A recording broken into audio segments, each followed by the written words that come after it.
What am I gonna do today? What was that?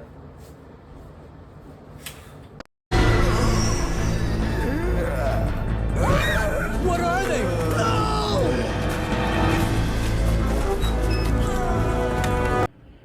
Oh no. I went to Taco Bell twice yesterday. Hello everybody, welcome back to Leviathan Gaming. And today we're going to be doing a video I've been wanting to do for a very long time. Ranking every single Resident Evil 1 Remake boss battle. I finished this game and I had a really hard time doing this because my internet has been sucking a lot. So I can't really upload videos to YouTube. So yeah, I'm sorry about that all. But today I'm going to be doing this. I'm really excited. Hope you all enjoy this. Sorry for the wait if you have been waiting. I'm excited to rank all these bosses. And let's hop into it. Okay, now, this boss, it's not the best. Okay, so I'm surprised it's actually included as a boss. I feel like it's just more of an encounter with her. You can hurt her, but you can't kill her or, at least get rid of her for now in this fight. At least I tried. And this guy that's I'm getting a recording from also tried, and he failed miserably. So, I think this boss shouldn't really be on the list, but apparently it counts, because all bosses list I looked at makes it count. So, I think it's pretty scary to encounter her at first, and it was really scary to actually have to escape from her, and overall, I thought it was an okay boss.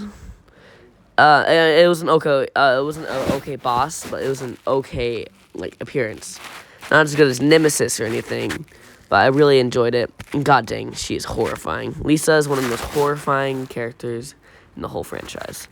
So, it kind of makes up for it not being a boss.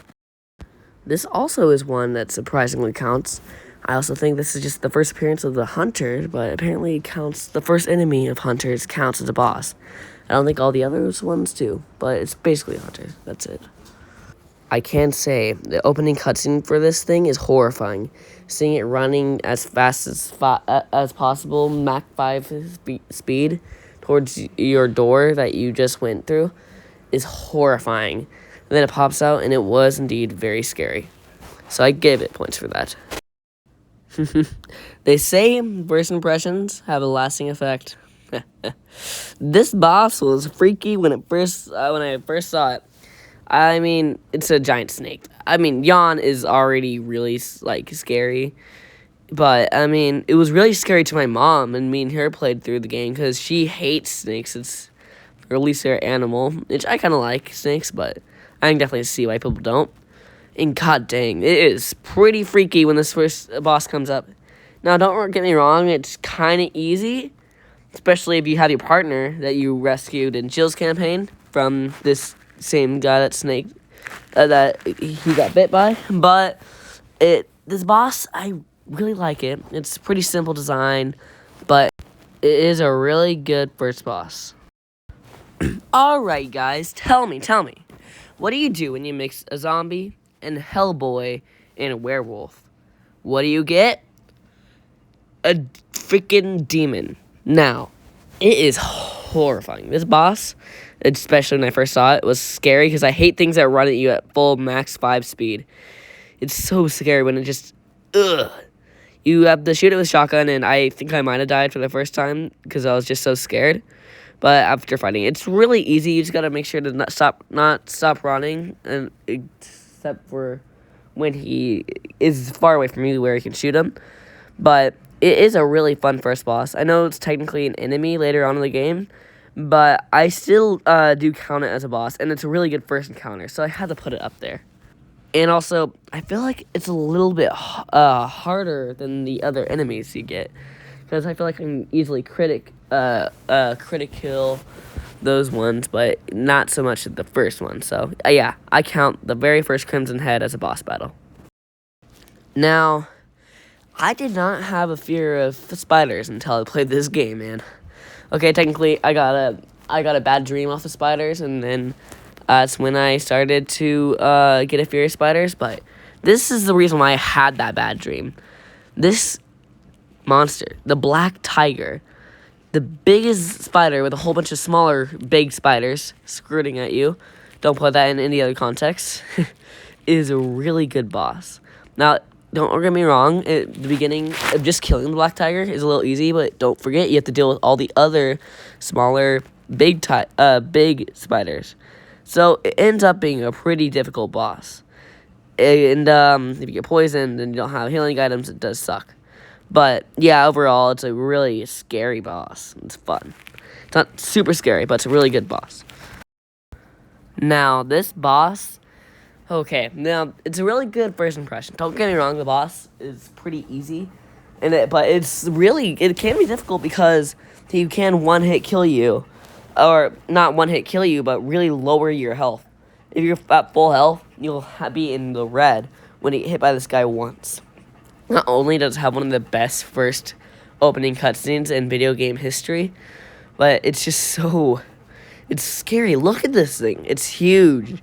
And it's the reason why it's called the Tyrant, because Nemesis and Mr. X all originates from this, and you can definitely see that. It is horrifying looking with the veins going through his face, his heart that's just beating, and I imagine why this scared so many people in the 1990s. The overall boss is pretty easy, but I can definitely see why people died, because if you get hit twice, you're dead. And you can get hit once and you die, because if you just aren't at fully health. He also kills Wesker if you're on Chris's campaign. And both Chris and Jill call him so mean of names. That's why he tried to kill him. You viral cultured freak. Oh god, if anybody ever said that to me, they'd be dead.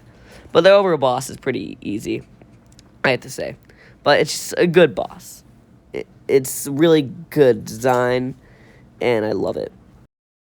Now, I love this boss and hate it for many reasons.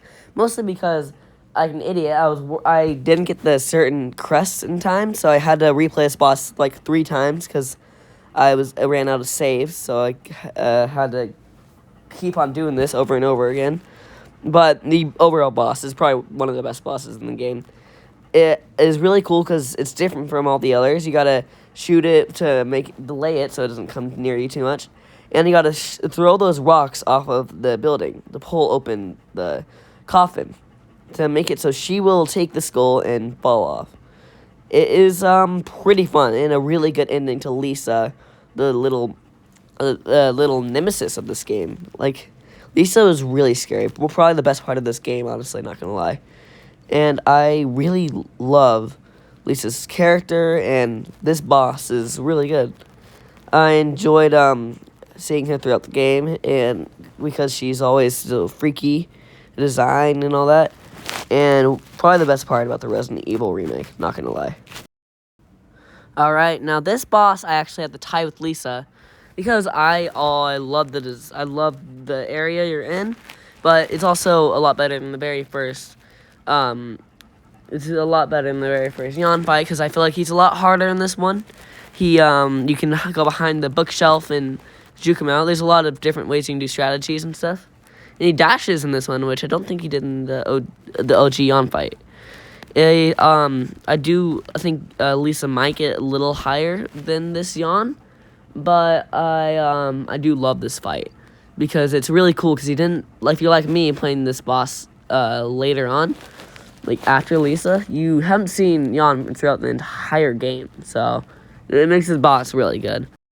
Okay, I mean, you can't put this boss below like anything. Seriously, it's a great boss. Not only does it have a cool design, it is also one of the best openings, because if you play like me, my mom wanted to play on easy, since these older games are a lot more unforgiving, and she thought it was going to be exactly like Resident Evil 1, the one she played, and you get absolutely wrecked, like you saw Chris get wrecked there. So I didn't see this until I played through Jill's campaign, so this was completely a surprise to me, and it was so cool. It's a good fight, and it's a good surprise. I imagine a lot of people didn't expect this, even though the roof does look a lot like a boss fight setup. It's really cool to see him burst through the ground and give Chris or Jill brain damage, and you if you get really whacked around and stuff. And it's a great boss. It's fun to avoid him because you have to make sure to, whenever he dashes at you, you have to run out of the way. And he will insta-kill you. So it's just a good boss. It's a really good boss. And you get the rocket launcher and blow him up.